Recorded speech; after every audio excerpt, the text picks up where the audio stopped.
साल पहले की बात है। एक दशरथ नाम का राजा था। उनके 4 पुत्र थे। किसी कारणवश उन्हें अपने सबसे बड़े पुत्र राम को वनवास के लिए भेजना पड़ा। राम, मैं तुम्हें 14 साल के वनवास के लिए भेज रहा हूँ। जैसा आप कहें पिताश्री, मैं तैयार हूँ। पिताश्री, मैं भी वनवास में जाना चाहती हूँ, क्योंकि जहाँ राम है वहाँ सीते है। पिताश्री, मैं भी वनवास पे जाना चाहता हूँ, क्योंकि आप तो जानते ही हैं, राम के बिना लक्ष्मण कुछ नहीं। जैसी तुम्हारी इच्छा बच्चों, मेरा आशीर्वाद सदा तुम्हारे साथ रहेगा। अपना हमेशा ध्यान रखना।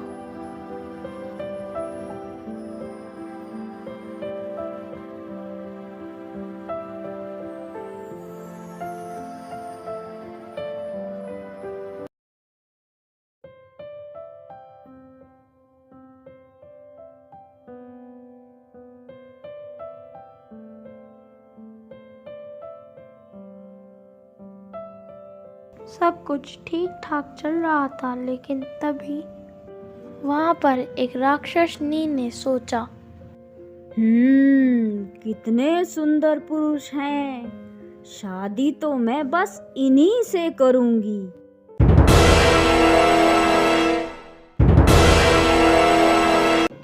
यह सोचते ही वो श्री राम और लक्ष्मण की ओर चल पड़ी।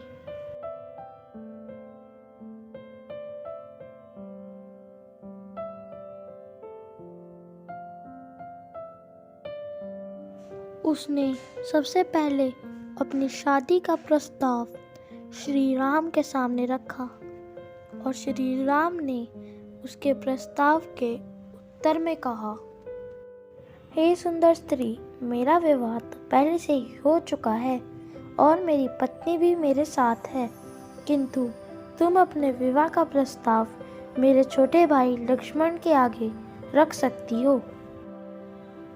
फिर वो लक्ष्मण की ओर मुड़ी और उनकी ओर चल पड़ी। फिर उसने वही प्रश्न लक्ष्मण जी से पूछा और उन्होंने इसके उत्तर में कहा, मुझे माफ करना, क्योंकि मैं अपने पिताश्री की अनुमति के बिना विवाह नहीं कर सकता। मुझ जैसी सुंदर स्त्री से तो बहुत से वीर योद्धाएं विवाह करने के लिए व्याकुल हैं। तुम और तुम्हारा भाई, उनके आगे क्या चीज है। यह बात सुनकर लक्ष्मण को बहुत क्रोध आया।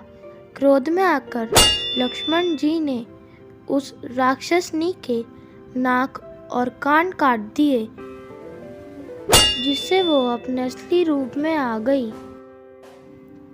शर्म के मारे वो राक्षसनी अपना मुंह छिपाकर भाग गई।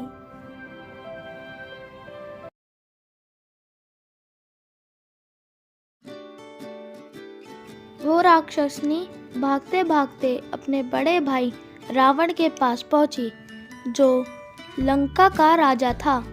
उस राक्षसनी ने सारी बात अपने बड़े भाई रावण को बताई।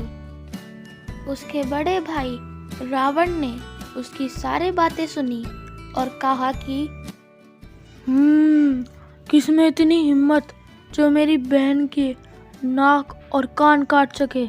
बहन, तू चिंता ना कर, मैं जाके उसे देखता हूँ। मंत्री महाराज, मैं समझ चुका हूँ मुझे क्या करना है। बस आप कल मेरे साथ वन में चलना। अगले दिन ही राजा और मंत्री वन में पहुंच गए।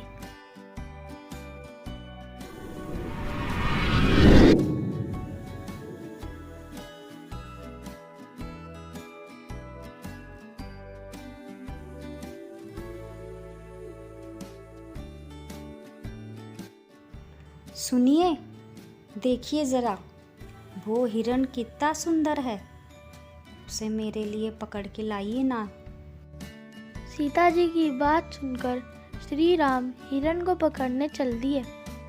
लक्ष्मण जी भी श्री राम की मदद करने के लिए सीता माँ के सामने लक्ष्मण रेखा उनके बचाव के लिए खींच के श्री राम के पीछे चल दिए। इतने में रावण वहाँ एक भिखारी का रूप लेके आया।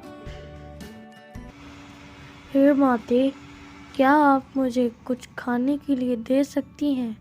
मुझे बहुत ज़्यादा भूख लगी है, कृपया करके मेरी कुछ मदद कीजिए। जैसे ही सीता माँ ने रावण को भिखारी समझकर उस लक्ष्मण रेखा के बाहर कदम रखा, वैसे ही रावण अपने असली रूप में आ गया और सीता माँ का अपहरण करके उन्हें अपने साथ लंका ले गया। जब राम और लक्ष्मण लौटे और उन्हें सीता माँ नहीं मिली, तब वे घबरा गए। राम ने लक्ष्मण से पूछा, लेकिन लक्ष्मण को भी कुछ समझ नहीं आया कि कैसे कोई लक्ष्मण रेखा को पार कर सीता माँ का अपहरण करके ले जा सकता है। लक्ष्मण और श्री राम दोनों ने मिलकर सीता माँ की खोज शुरू कर दी। सीता माँ को ढूंढते समय श्री राम की मुलाकात हनुमान से हुई, जो कि श्री राम के बहुत बड़े भक्त थे। उन्होंने श्री राम और लक्ष्मण की मदद सीता माँ को ढूंढने में की और पता लगाया कि सीता माँ को रावण ने कहाँ पर रखा है।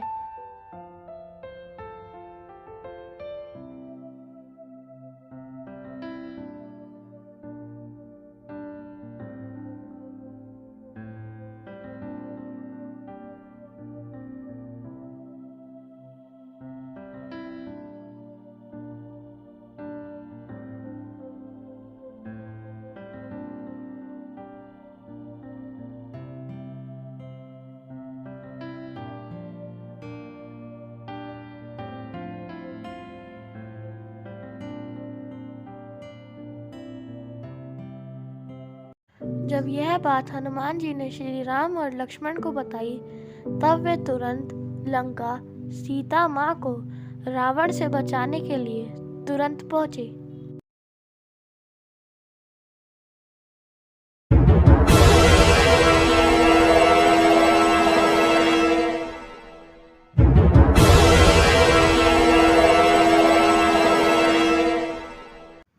देखो रावण, तुम हमारी सीते को हमें वापस कर दो, हम तुरंत तुम्हारी लंका से चले जाएंगे। मूर्ख, तू जानता नहीं मैं कौन हूँ, लंका का राजा। मुझे कोई हरा नहीं सकता। तेरी हिम्मत कैसे हुई मेरी लंका में आने की? चला जाए यहाँ से अभी। इससे पहले कि श्री राम कुछ बोल पाए, उससे पहले ही रावण ने उन पर हमला कर दिया।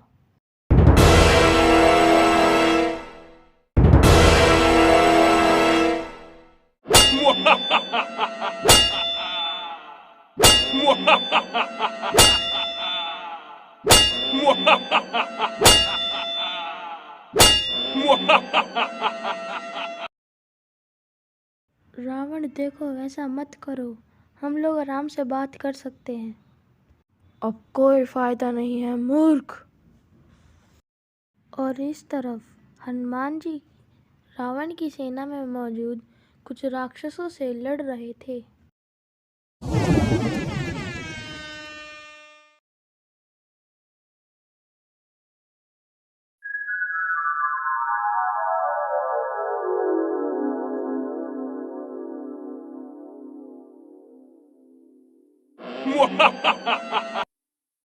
ये तो बहुत ताकतवर है, लगता है इसकी मृत्यु करना नामुमकिन है।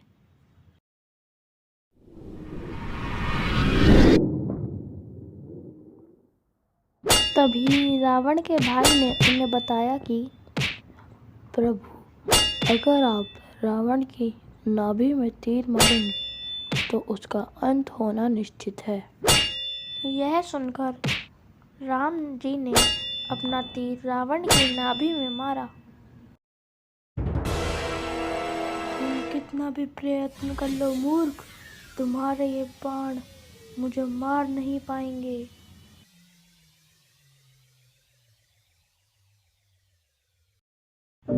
और इस प्रकार श्री राम ने रावण को मारकर सीता माँ को उससे छुड़वा लिया। और इस प्रकार श्री राम सीता माँ को छुड़वाकर अपने घर खुशी खुशी चले गए।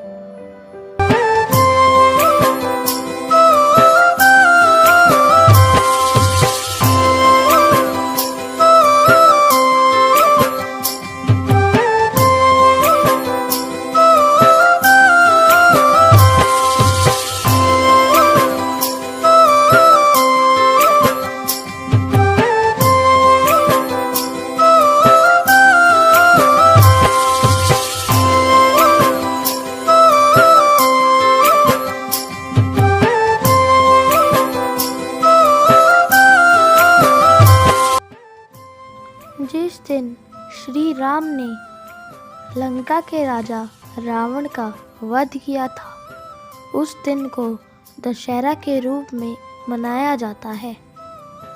ये त्योहार बुराई पर अच्छाई की जीत का प्रतीक है।